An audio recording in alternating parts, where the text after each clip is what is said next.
Welcome to Both Sides Sometimes Called, myself, Ashley, and Ed. Good evening, Ed. Good evening, Ash. How are you in this late summer evening? Well, very nice. It's lovely out there today. It's Lovely. gorgeous. Yeah. I'm gonna rewind. I'm gonna rewind because I feel like I want to bring the third bow tie in a bit more. Welcome to Bow Ties Sometimes Called with myself, Ashley, and James. Good evening, James. Good evening, Ash. Wow, I feel like I've been moved up the bench. This is great. Well, the only thing is, I would put myself last, but I can't because I'm doing the intro. So we've done the intro twice now, and I am keeping this in the edit. Save having to ask Edward again how he is. So, gents, what we're going to be talking about this evening, we talked about, we threw out some films, Bond films, obviously. We've done a Roger. We've done quite a few Rogers. They're just not being published. We haven't done a Pierce. Not that's gone out there, but watch this space. It probably will have done by the time you listen to this, guys. So, with that in mind, what are we covering tonight, James? Well, tonight we are covering Pierce's second Bond film, 1997's epic bonding adventure, Tomorrow Never Dies.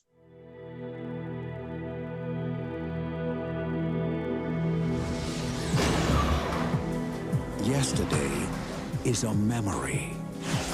Today is history. Tomorrow is in the hands of one man. Bond. You know the rest.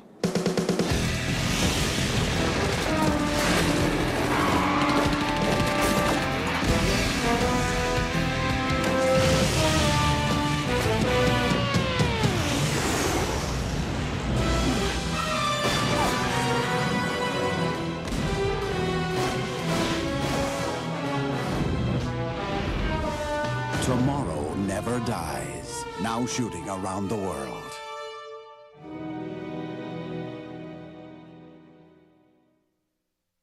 Well, gents, that's it. Did you know this was actually green lit when they actually were showing the trailers for GoldenEye? They were obviously so confident GoldenEye was going to be a success after those. This was given the green light then. And actually, if you think about it, 1995 GoldenEye, okay, yeah, it would have been done in 94, 93, 93, 94, filmed. 97, that's a hell of a turnaround. That's like old style turnaround. 2 years for Mm. another film out. The only one of Brosnan's that didn't come in at number one on its release in the cinema. And it was a bit unfortunate, really, because the day this was released in 97 was the same day as Titanic. So came in second to Titanic, which I suppose was inevitable, really. But but I say cracking film. I'm going to give my opinion. There's some good parts, there's some bad parts. Now, who wants to go first? I know Ed's done his homework. He always does. And he always makes sure that everyone knows as well. 'Cause it's on Twitter. Confession, I haven't done my homework this week, but it is a film I know very well inside and out. And yeah, so I kind of thought I can get away with not doing homework this week. And I was going to, but I've only done little snippets because I've had quite a busy week, which we've talked about already. So, but not not on camera, so to speak. So guys, well, we should let Ed go first, don't we? We Well, should. because to be fair, he deserves to go first, and then he's gonna. We'll gauge it from there, James. We'll just agree with him, I reckon. Right. Hi, Ed. How are you doing? Yeah, I'm doing good, thank you. Yes, Yes. Thursday night in our house is Bond night now. It has been for weeks, and last night was no difference. I watched Tomorrow Never Dies. I think it's only the third time I've ever seen it. I saw it in the cinema back in '97. I saw it 5, 6 years ago when Milado got into James Bonds. We watched through the whole lot, and I watched it last night. And do you know, it stands up really, really well. It actually, I remember not particularly enjoying it in the cinema when it first came out. I think potentially because GoldenEye was so good that anything after GoldenEye was like, yeah, it's good, but it's not as good as GoldenEye. It's like, when Live and Let Die came out, I think maybe Golden Gun suffered by comparison. It's modern era, Quantum Solace suffered by comparison to how well Casino Royale had done. And I think watching this, as I said, almost back to back because it was such a, as you gentlemen said, a quick turnaround. I was a little bit disappointed at the time. I think went away thinking, yeah, it was all right, it was okay, but it really has matured well. There's some, there's action, there's adventure. It feels very 90s. I don't think could be made in any other decade apart from the 90s. It's got that 90s sort of just coming out of the analog age, going into the digital age, slickness to it. So everything's on big computer screens. Got basically it's a who's who of British actor bingo. I mean, everybody is in it. You've got stalwarts such as Geoffrey Palmer, Colin Salmon, the unknown at the time, Hugh Bonneville, and Jason Watkins have got parts in it. The fantastic Jonathan Pryce, who is a local North Wales lad, playing the villain Elliot Carver. Teddy Hatcher back off. Out of being from Lois Lane fame for the early 90s, playing Paris Carver, his wife. Oscar winner now, Michelle Yeoh as Wei Lin. Yeah, really superb cast. Now, the reason I think one of my reasons for just suggesting this one was it shares many, many, many plot beats with one we've covered recently, You Only Live Twice. You've got a third party trying to provoke a war between two powers for their own ends.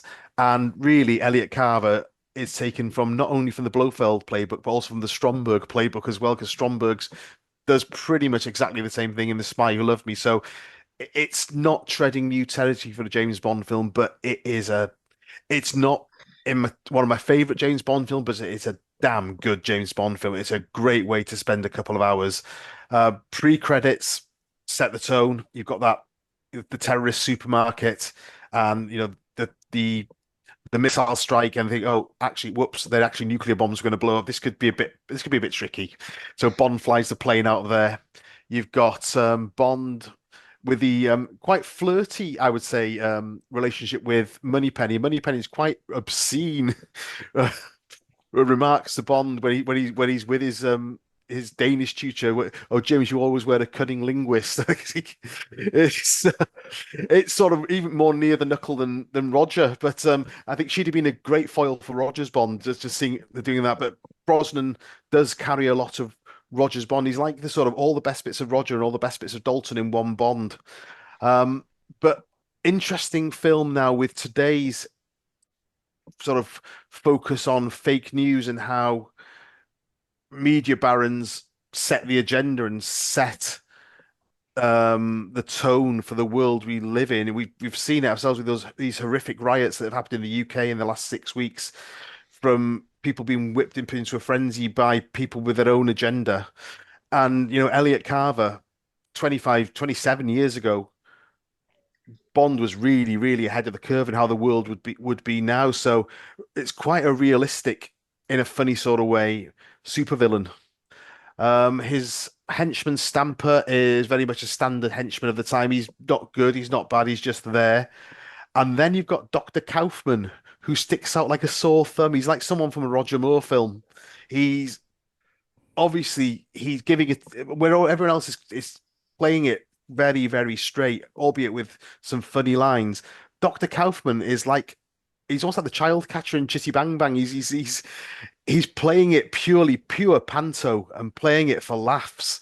But what he's actually saying is quite terrifying. But he really is like a sort of a cartoon villain that doesn't fit with the tone of the film. But I really, really liked that scene because I think if the whole film had been that tone, I don't think it would have worked in the 90s. But that one scene where you've got that one character who's sorry, are you not from a film from 25 years ago? Are you not from Moonraker?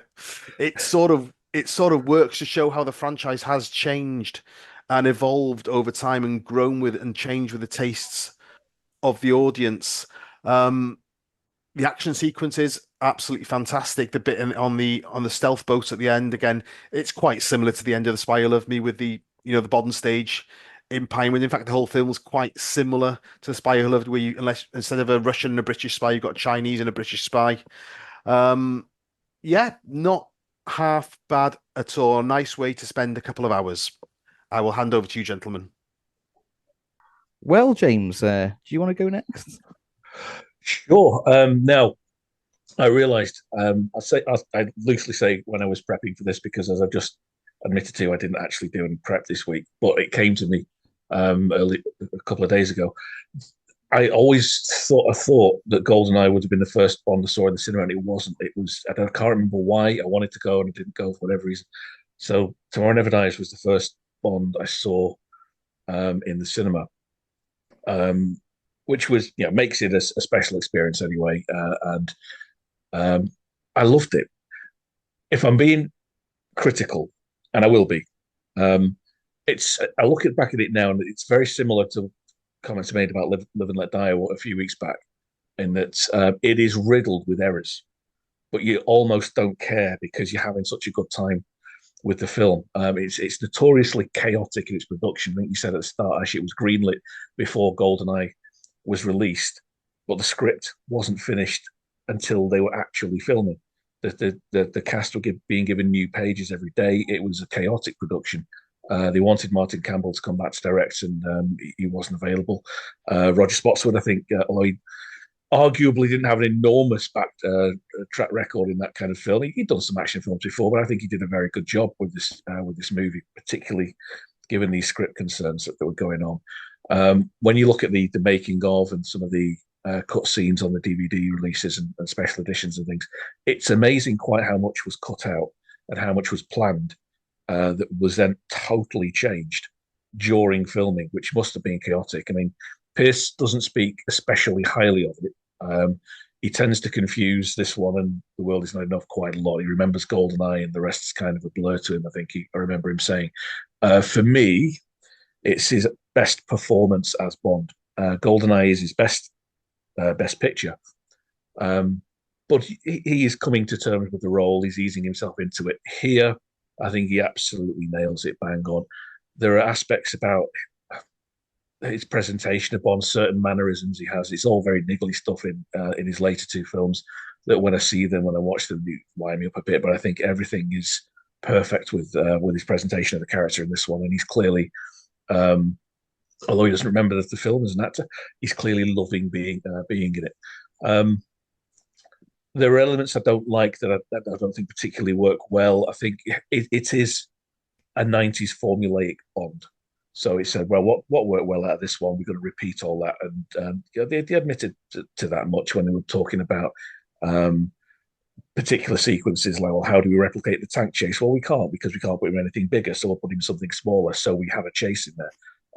It's a little bit, the formula stuff can get a little bit grating. M suddenly riding around London with a glass of bourbon in a hand because she happened to drink bourbon in the last film is a touch I don't think particularly needed to be there. Although their relationship developing as it did was great. She's joining Moneypenny in being a bit cheeky with some of her comments, which I think is a really nice touch because she plays this prudish or austere parental figure, but actually she's just as capable of getting getting down and dirty as Bond. So I love that development. As you said, Ed, the more flirtatious, the more openly flirtatious on her terms, Moneypenny is a great growth in the series, and she does a fantastic job, Sam Bond. Jonathan Pryce, excellent. I might be wrong in this. I usually am wrong about everything, but I think it's the first time in the series that the Bond villain is not expressly presented as a foreigner. It's a feature of the Fleming's books, and I think the series up to that point, the baddie was always a foreigner, because the British don't do that kind of thing. That's explored in the novelization, and I think in various drafts of the script. So, and Raymond Benson did a really good novelization of this story, and as I recall, Carver was the son of a Tory press baron, the peer, and a German prostitute who died, and then he was this lord paid £100 or something for a Hong Kong family to take him in, and then he finds out who he is, blackmails him, kills the peer, inherits his business and stuff like that. So, which was fascinating. You don't really need that much backstory in the film, but it's just a point of curiosity. I do think it's the first time we'd have a bad guy who isn't expressly not English. Is expressly English. So I like that as a touch. It's a shame so much did get cut because Stamper, I mean, it's a notorious story now. He went into his auditions. What would you bring to the role? I said, I'm big, I'm blonde, I'm German. And it's okay, you've got the part. And it is a little bit two dimensional in that respect. But there are scenes with that character as to how he got his name, which are quite brutal in the cutscenes. And he essentially stamps a guy's head in. That's why it's called Stamper. Even Gupta, who I think is really well played. Good character. We don't see enough of him. But he had a penchant in the original script. He was a card thrower, and he would kill people with throwing cards, a bit like Gambit. And that was cut out and removed, which is a bit of a shame. Would have given a little bit of something fun to do, because I forget the actor's name, but I think he was a stage magician. He was used to card tricks and that kind of thing, card throwing. So that would have been a little bit of fun. But although I really don't like, and I have to point it out, I don't like the way they have him go commando at the end. In that final sequence, just a personal view, one thing I don't think Bond should ever be is the Schwarzenegger type figure where he's strutting around the submarine with a machine gun in one hand and his P99, as the weapon was upgraded, in the other. I think that is generically 90s action, and Bond should be a step or two above that.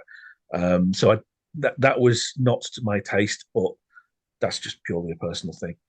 It worked in the context of the film. Michelle Yeoh is dynamite. I've heard it said that Pierce had no particular chemistry with Michelle or Terry Hatcher infamously because they didn't get on, at least for a time. But in the context of the characters, I don't think that's a problem because they don't necessarily have to be falling in love. They are two spies who are working together. And at the end of the mission, they'll have a quick fling. I think that's probably more believable than any kind of love story. So that doesn't bother me. Michelle Yeoh is just amazing. A shame, again, they couldn't resist having, a bit like with Pam Bouvier, they couldn't resist, having her being, needing Bond at the end. We had to come to her rescue. But it's a trope that the series will take a while to grow out of, I expect. What else? Quite a lot. The Terry Hatcher thing. I think that particular scene, Pierce has never been more Fleming's Bond than in that hotel room scene. The imagery of him sat there with his dress shirt on, bow tie loosened, drinking little shots of vodka with his gun on the table. It's pure Fleming. It was beautifully done, and I like that there was a coldness between Terry Hatcher and Pierce. It's a shame because if you want everybody to get on, but I think the fact that coldness is actually replicated on screen speaks to the character. They're supposed to be exes, and we're supposed to believe that she is a mature woman who outgrew Bond. And yes, there's a connection there, but it's still a little bit icy, and I really like how that comes across. The car chase is wonderful. Again, a lot of criticism for the BMW family saloon car or whatever, but it really works. It works magnificently well. First entry in the series for David Arnold, and what a score he provides. I think the music in this film is brilliant from beginning to end. It's a shame, I suppose, that we have the Cheryl Crow versus Katie Lang debate within fandom. Personally, I think Surrender's the better song, but at the time, I was more than happy, and I still am more than happy with Cheryl Crow's song at the start. I think it fits the titles really well. But obviously, there's no callback to that in the rest of the score, which is a bit of a shame. But I think Surrender as a motif is really, really beautifully done. And so I don't have a lot to criticize of it because you can see it's a bit of a mess. And when you look at it with a critical eye, you can see it's rushed and there are parts that don't marry up and there's versions of scripts flying around that don't gel together. But you don't care because you're having a really good time watching it. And that's what Bond should do. You should just come away thinking that was a damn good film. And it does the job. Well, you know what? I'm actually struggling to know what to add to that. Mainly, I was a bit annoyed with you there, James, because I was like, you stolen my. I was going to talk about that. Yeah, I was going to talk about that. It was all out.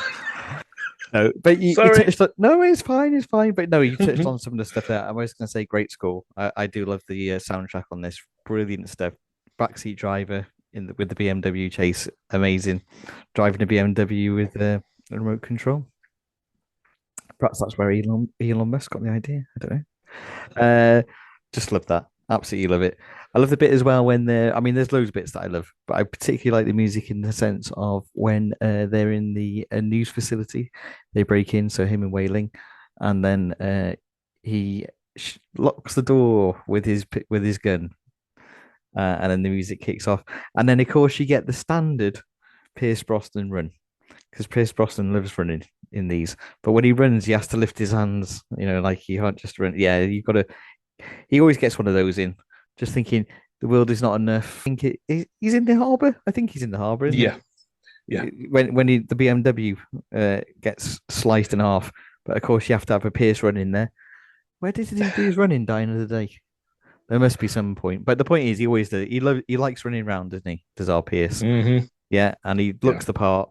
That bit that you alluded to before, when he's sitting in the hotel room, just looks absolutely amazing as James Bond.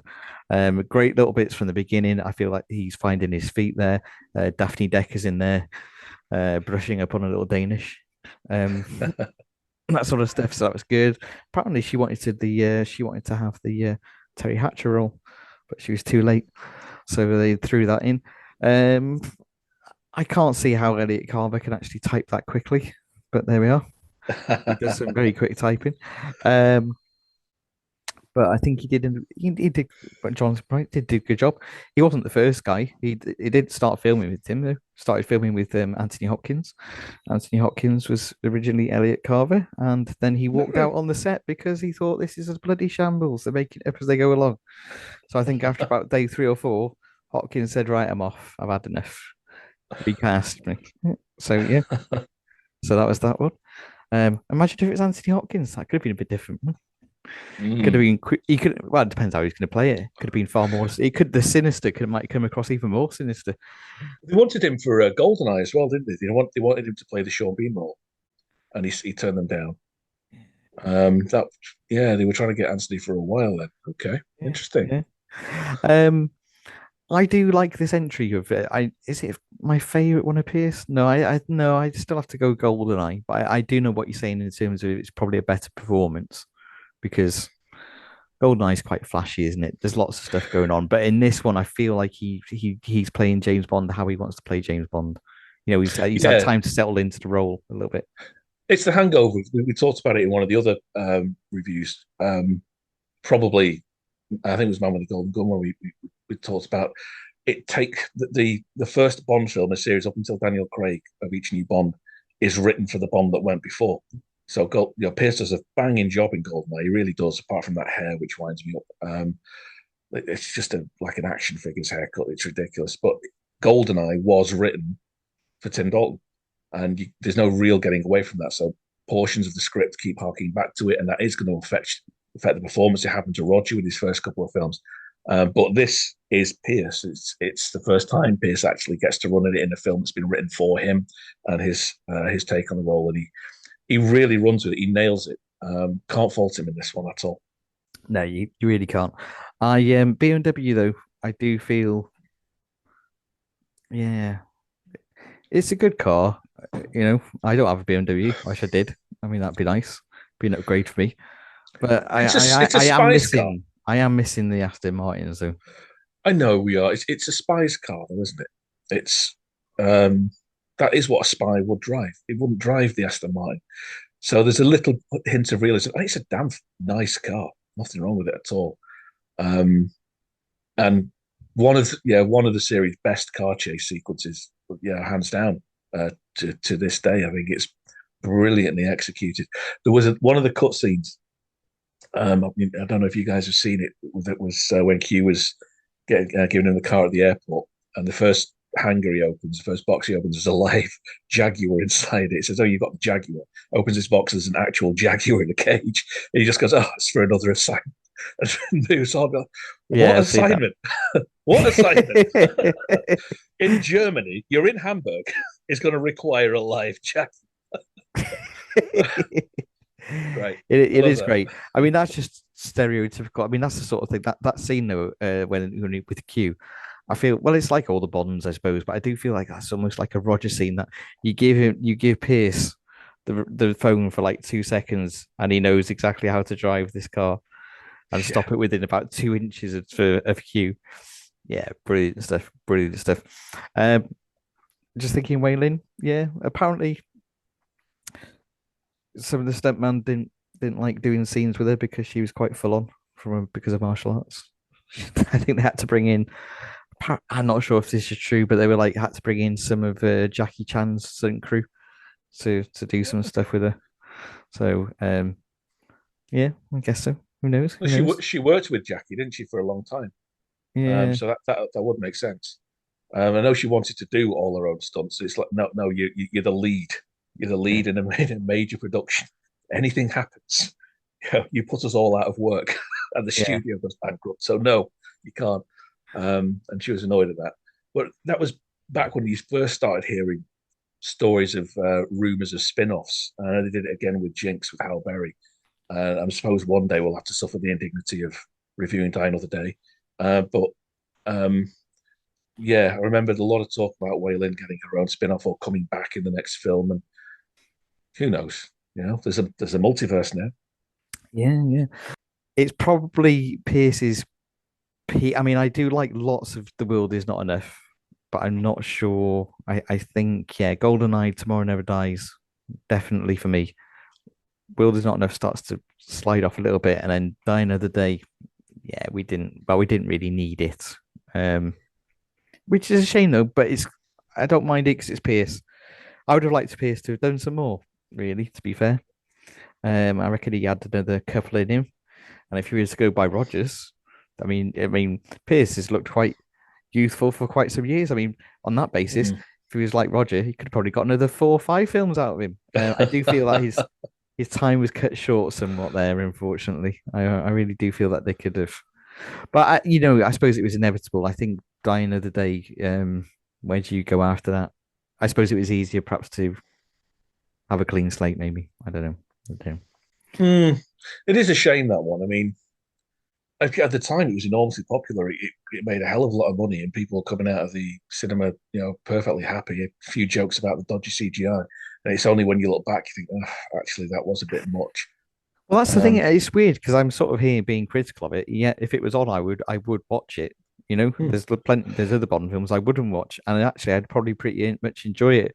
But I think when you start trying to compare it to the others and sort of say, right, I mean, it's no GoldenEye, is it? When you look at Pierce's I mean, GoldenEye was just amazing. yeah. Tomorrow Never Dies is pretty good. It's not a GoldenEye for me, but it's. I think you said it well, James. It's like his probably his better performance, but not his best film. Uh, Mhm. so on that bombshell, we're going to score it because I would have put some clips in undoubtedly by now. Oh, Ed's got his raise in his hand. Yeah, Edward. But I think something's just come into my head. You said about the car. It fits in very, very well with his cover story because he's meant to be a Swiss banker or something like that, wasn't he? Well, yeah, that's true. Yeah, So, yeah. and and also interestingly, again, I don't know if it's conscious of the scriptwriters and the directors, but it's almost now because we're coming into the information age, they'd already sussed that he was undercover because they'd looked at his records and it was too good. It was a perfect Mm. it was a perfect employment record with a bank, and it was so good it stuck out like a sore thumb. Now, 20 years before, they'd be having to go through paper personnel records, but now the information age, the whole game has changed completely. Like Elliot Carver says, the whole warfare has changed, and Mm. he's walked into the Lions Den thinking, "Great, I've got a cover story. My name's Bond, James Bond. I'm the new banker." No, and actually, no, we know who you are.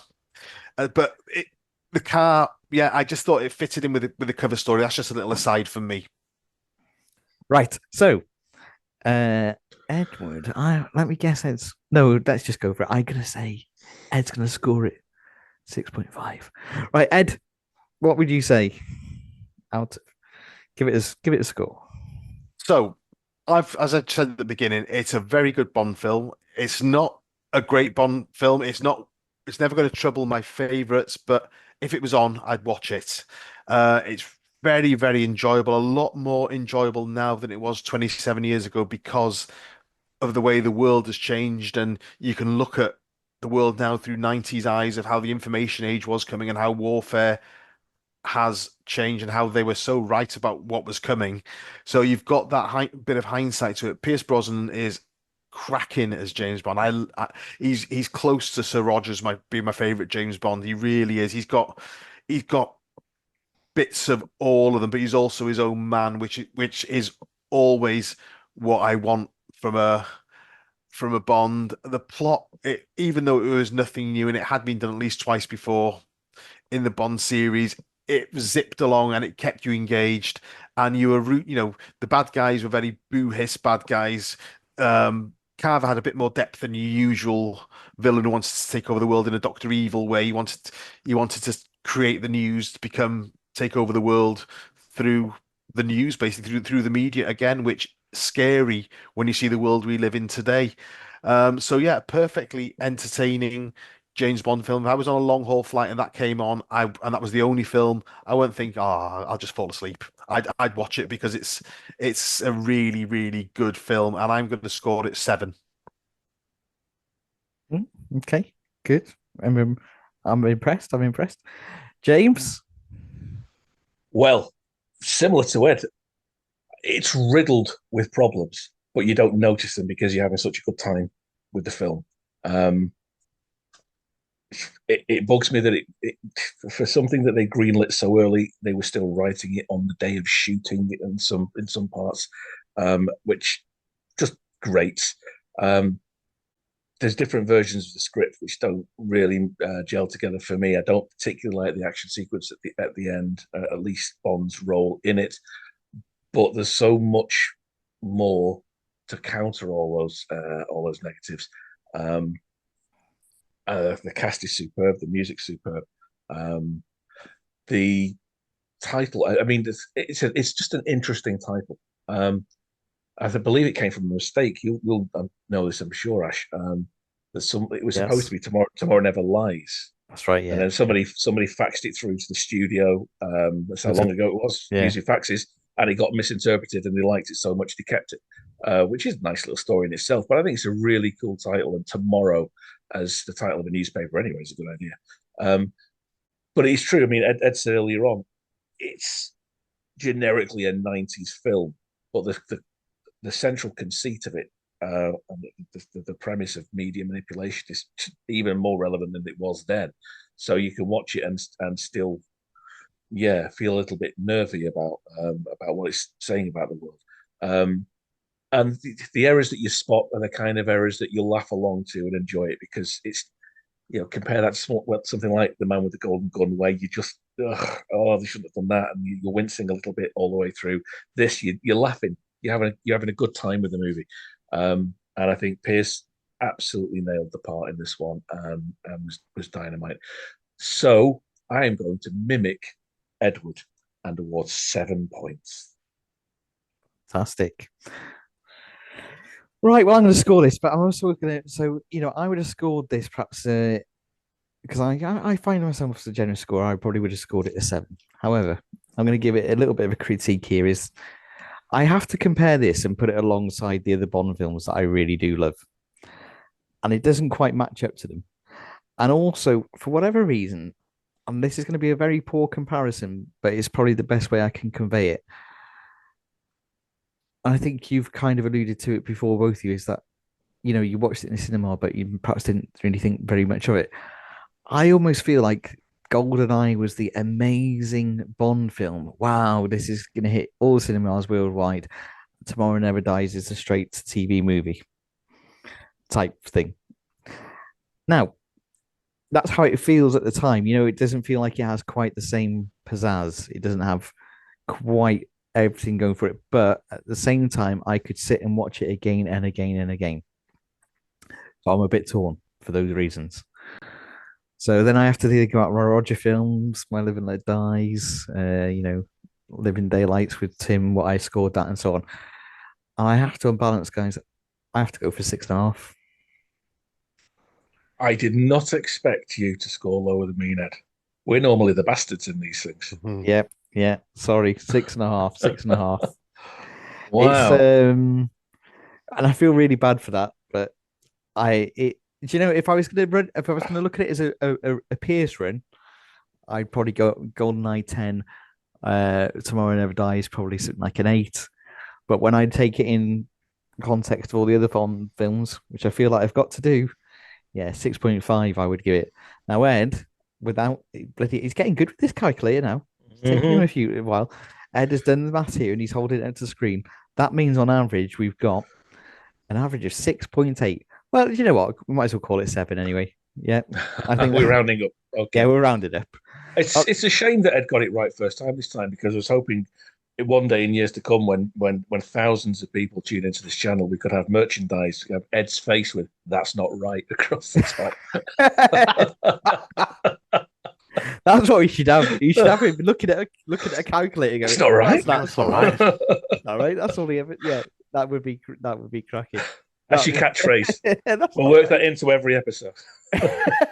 I'm actually going to design a T-shirt with "That's not right" on it. If you can send me a picture, Ed, and later of you with looking at your phone, yeah, like that's not right. That we'll turn that into a T-shirt. So on that bombshell, with a 6.8 as calculated by Ed on his calculator, and First that time. was right, first time. It's goodbye from me, and it's goodbye from me. And it's goodbye from me.